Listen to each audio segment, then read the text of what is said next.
मकर संक्रांति जो है उसकी भी एक दिन पहले की ये वेला है, तो उसमें भी आप सभी पत्रकार साथियों का भी स्वागत है।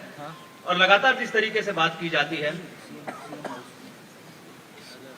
जवाहर सैनी जी हमारे साथ हैं, मैडम सुमन मैम का भी मैं स्वागत करता हूं। जिस तरीके से बात की जाती है कि एक बात लगातार पूरे हरियाणा में, पूरे प्रदेश में ही नहीं, पूरे देश के अंदर एक ये चीज है कि वो है माननीय मुख्यमंत्री जी की आत्मीयता की जब भी बात आती है, कि जब भी मिलते हैं, आप संत कबीर कुटीर की बात हो या कहीं पर भी आप अगर फील्ड में भी जाएंगे, तो जिस आत्मीयता के साथ माननीय मुख्यमंत्री जी मिलते हैं, आदरणीय माता जी का भी बहुत स्वागत है। यहाँ पर परिवार सह परिवार के साथ यहाँ पर माननीय मुख्यमंत्री जी आप सबके बीच में है लोहड़ी के इस पावन पर्व पर। और जिस आत्मीयता की बात लगातार माननीय मुख्यमंत्री जी की जाती है, आप देखिए कि कुरुक्षेत्र वहां से अभी आम जनता के बीच में लोहड़ी मनाकर, और जब ये बात आई कि लोहड़ी का पावन पर्व मनाया जाना चाहिए, तो बात यही कि अपने पत्रकार साथियों के साथ और यहाँ पर संत कबीर कुटीर के जितने हमारे साथी हैं उन सब के साथ मिलकर सह परिवार माननीय मुख्यमंत्री जी आए हैं। मैं तालियों के साथ एक बार चाहूंगा कि आप स्वागत कीजिए माननीय मुख्यमंत्री जी का। और सर, मेरी रिक्वेस्ट आपसे भी रहेगी कि हमारे पत्रकार साथी इंतजार कर रहे हैं, आप भी जो है 2 मिनट के लिए कम से कम इनसे बात करें, विशेष दें। Thank you sir.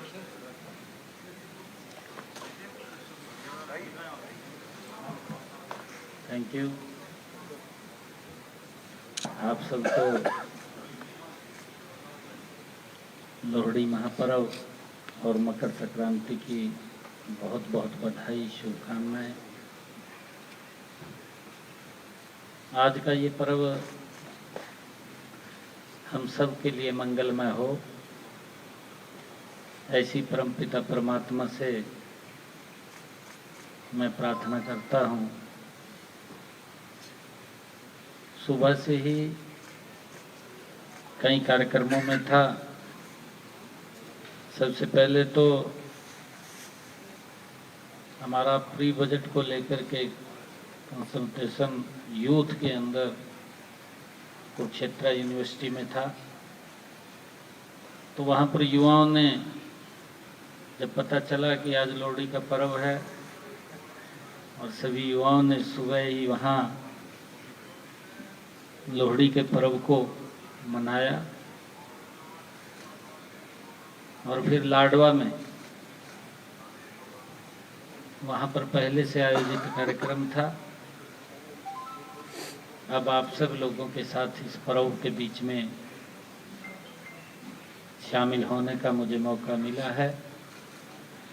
आप सबको मैं इस शुभ अवसर के ऊपर बहुत बहुत बधाई देता हूँ, शुभकामनाएं देता हूँ। जैसा अभी बताया भी है कि ये पर्व हमारे संस्कृति के साथ जुड़े हुए हैं। आज लोहड़ी का महापर्व है, आज ही महाकुंभ का भी शुभारंभ हुआ है, और कल ऐसे महान व्यक्तित्व का जन्मदिन था, जन्म दिवस था, जिन्होंने इस भारत की संस्कृति, इस भारत के गौरव को दुनिया के सामने, भारत के गौरव को बढ़ाने का काम किया। स्वामी विवेकानंद जी की जयंती थी, आज लोहड़ी का पर्व है, और कल मकर संक्रांति का दिन है। जैसा अभी बता भी रहे थे कि हमने ये हमारे पर्व हमारी संस्कृति के साथ जुड़े हुए हैं। किसान को लेकर के, चाहे बेटियों को लेकर के, हमने हरियाणा के अंदर किसान की 100% फसल एमएसपी पर खरीदने का निर्णय किया है। हमने ये भी निर्णय किया है, पिछले दिनों देखते हैं कि हरियाणा के 12 लाख से ज्यादा किसानों के खाते में डीबीटी के माध्यम से 1,25,000 करोड़ रुपया वो भी ट्रांसफर किया है। हमने ये भी निर्णय किया, किसानी हित के अंदर किया, कि अगर किसान की पेमेंट 72 घंटे से ज्यादा लेट होती है तो ब्याज सहित उसके खाते में पहुंचाने का निर्णय भी ये हमारी सरकार का है। और हमने अभी जब हमारी तीसरे टर्म की सरकार बनी तो उसमें भी हमने एक हरियाणा के किसान को एक वायदा किया था। हमने कहा था कि जो किसानों के ऊपर अंग्रेजों के समय से चला आ रहा एक अभियान जो 133 करोड़ रुपया किसानों के ऊपर कर्ज के रूप में खड़ा था, हमने ये भी निर्णय किया कि उस 133 करोड़ रुपए को तो खत्म किया, परंतु आने वाले समय के अंदर भी उस अभियान को जड़ से समाप्त करने का निर्णय भी हमारी सरकार ने किया, ताकि किसान के ऊपर किसी प्रकार का ये अभियान चार्ज ना लगे। और हमने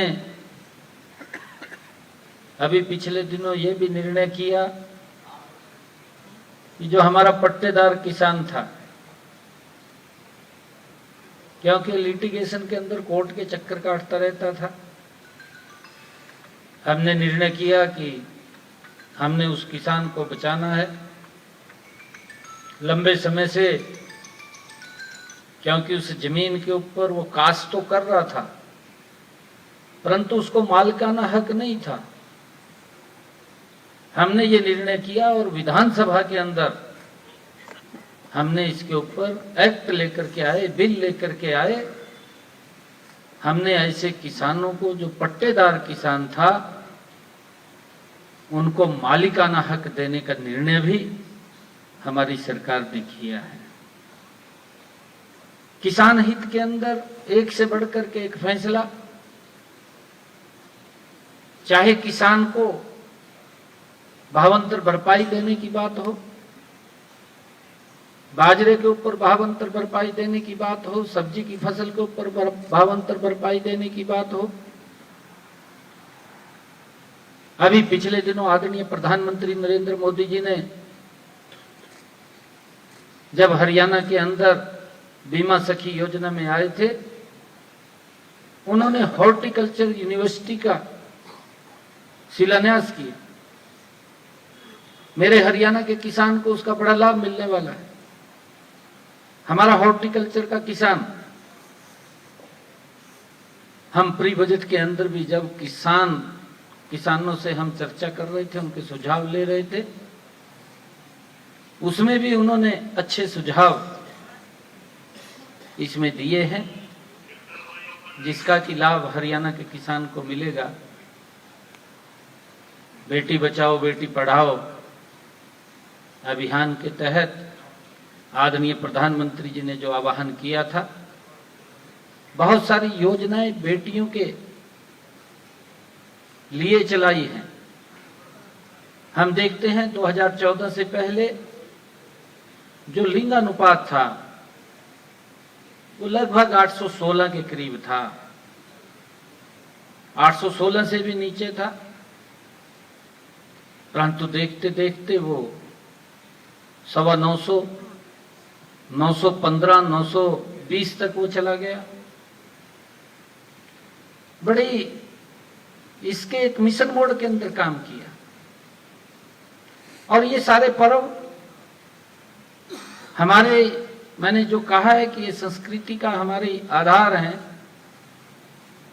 इन पर्वों के अंदर हम सब मिलकर के आपस में मिलकर के इनको मनाते हैं। प्यार, प्रेम और अपनी जड़ों से जुड़ने का मौका इन पर्वों के माध्यम से मिलता है। ये बड़ी, कोई भी हमारा पर्व है, हमें अपनी सांस्कृतिक से जड़ों से जुड़ने का यह अवसर इन्हीं पर्वों के माध्यम से मिलता है। मैं आज आप सबको इस अवसर के ऊपर पुनः बहुत बहुत बधाई देता हूं, शुभकामनाएं देता हूं, क्योंकि सरकार लगातार हरियाणा प्रदेश के लोगों के हित में आदरणीय मोदी जी के साथ मिलकर के हरियाणा को तीव्र गति से आगे बढ़ाने का काम कर रही है। तीसरे टर्म की सरकार है, हम और गति से हरियाणा को आगे बढ़ाएंगे।